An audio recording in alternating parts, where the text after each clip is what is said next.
think most organisations or most people, if you were to ask them what is investors and people, they'll tell you it's a plaque in reception or a flag in the car park. It's actually a lot more than that, especially now.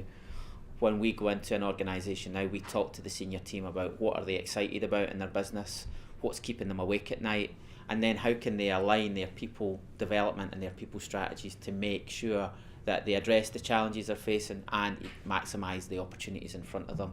That's our starting point. So it's about helping your organisation achieve your results through empowering your people and just having a better understanding about what your people can bring every day and enabling them to be the best they can be by utilising their best assets or skills is undoubtedly going to make organisations perform better. There's always lots of challenges facing small organisations. They don't have the infrastructure of big HR departments, etc.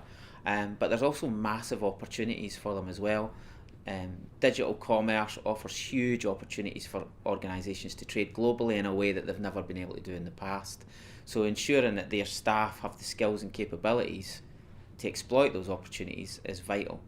So at Investors and People, we offer a range of different services, and those services are ideal for small organisations. So an organisation that doesn't have internal human resource capability can come to Investors and People and get experts working with the senior team in that organisation to identify how they need to construct their people strategy going forward, and then help them implement it.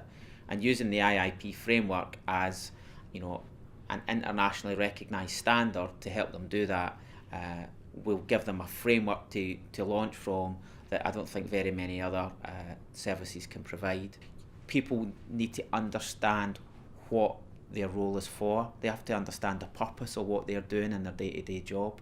I think people are much more aware now, since the financial crisis, of the ethics of their organisation and what it does. And in order to get the best out of your workforce, they need to understand what you stand for as an organisation. What do you believe in as leaders?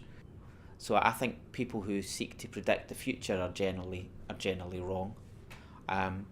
What I believe organisations need to do is they need to be flexible and responsive to the environment that's around them. There's a new word that's going to enter the vernacular called anti-fragile, and that your organisation is able to respond and be flexible enough to cope with whatever the environment might throw at it.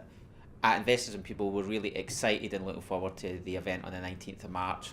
I see this as a start of a conversation between Investors and People and like-minded leaders who really want to take this agenda forward.